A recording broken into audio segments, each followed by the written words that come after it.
আসসালামু আলাইকুম everyone. Welcome to another new blog. আজ আমি আপনাদের নিয়ে যাচ্ছি বাংলাদেশের রাজধানী ঢাকা থেকে মালয়েশিয়ার বিখ্যাত দ্বীপ লাঙ্কাউইতে। সমুদ্রের টানে, সবুজ পাহাড়ের কোলে আর রহস্যময় দ্বীপের রোমাঞ্চে ভরা আমার এই ভ্রমণ।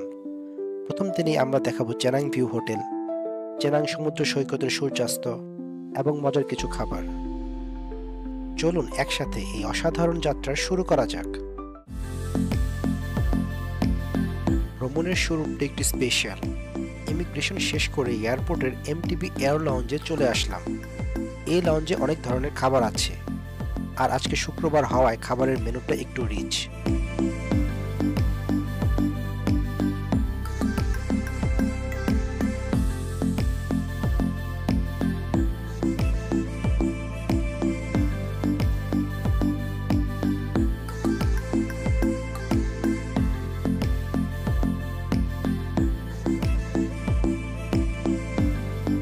খাবার খাচ্ছি আর ভাবছি আমার সামনের অ্যাডভেঞ্চার নিয়ে। আমার প্রথম ফ্লাইট বাতিক এয়ার দিয়ে কুয়ালালামপুরের পথে। এখন লাউঞ্জ থেকে বেরিয়ে ধীরে ধীরে ফ্লাইটের দিকে হাঁটছি। ফ্লাইটে প্রবেশ করার সময় কিছুটা এক্সাইটমেন্ট কাজ করছিল। ফ্লাইটের অধিকাংশ যাত্রীকেই প্রবাসী ভাই মনে হচ্ছিল।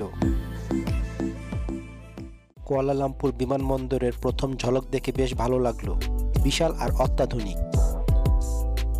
ইমিগ্রেশন দ্রুত শেষ করার পর আমি শাটল বাসে উঠে অন্য টার্মিনালে চলে যাই। কুয়ালালামপুর থেকে লাঙ্কাউই ফ্লাইটটি একটু ছোট ছিল, বাট ইট ওয়াজ কমফোর্টেবল।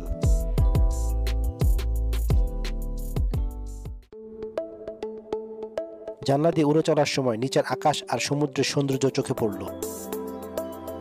সকাল 10:40-এ লাঙ্কাউইতে আমাদের ফ্লাইট অবতরণ করল।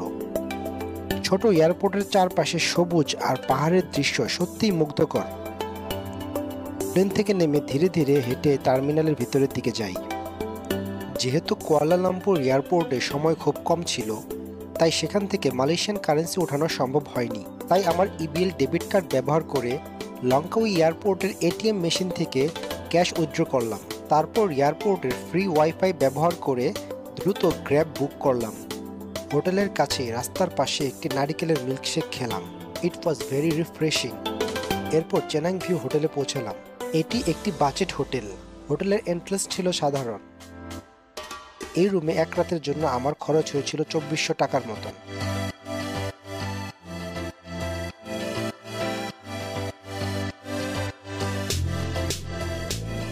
কিছুক্ষণ রেস্ট নিয়ে চলে গেলাম হোটেলের রুফটপ সুইমিং পুল এরিয়ায়। আকাশটা তখন মেঘাচ্ছন্ন ছিল, আর এখান থেকে চেনাং বিচের দারুণ দৃশ্য দেখা যাচ্ছিল। সব মিলিয়ে পরিবেশটা বেশ উপভোগ করেছি। এই হোটেলের সুইমিং পুলটা ভালোই ছিল। এখানে কিছু সুন্দর সময় কাটিয়েছি। সুইমিং শেষ করে বিকেলে চলে এলাম পান্তাই চেনাং বিচে, যা লাঙ্কাউয়ের সবচেয়ে জনপ্রিয় বিচগুলোর একটি। এখানে সময়টা সত্যিই খুব রিল্যাক্সিং ছিল।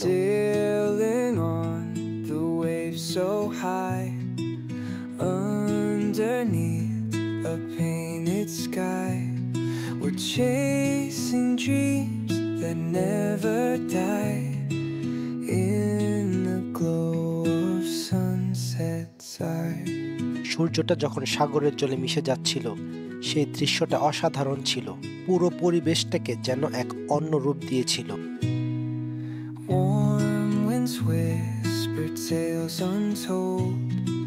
Soft sand cradles us in.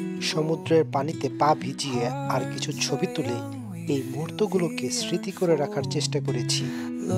ঢেউয়ের ছোঁয়া আর সাগরের বাতাসে পুরো পরিবেশটাই যেন আরো জীবন্ত হয়ে উঠেছিল।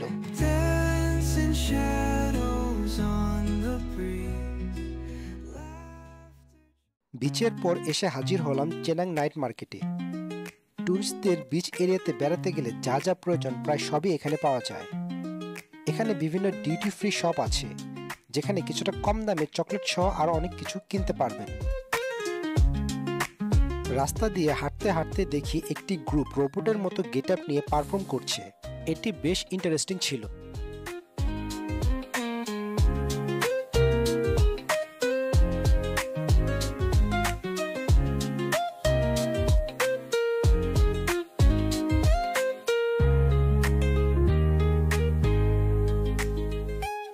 এরপর একটি গ্রুপ বিচের পাশে ফায়ার শো করছিল, যা দেখতে দারুণ লাগছিল।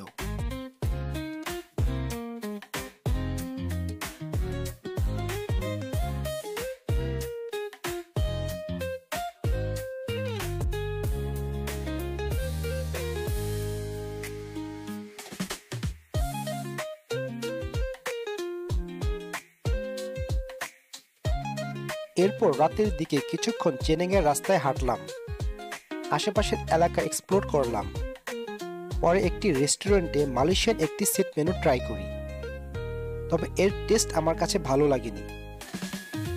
তাই শেষে ফুড কোর্ট থেকে র্যামলি বার্গার খেয়ে আমার প্রথম দিনের ডিনার শেষ করি। লঙ্কাউইতে আমার পরবর্তী দিনের সব অ্যাডভেঞ্চার শীঘ্রই নতুন ব্লগে আসছে। সেগুলো মিস না করতে এখনই আমার ইউটিউব চ্যানেলটি সাবস্ক্রাইব করুন। ধন্যবাদ ভিডিওটি দেখার জন্য।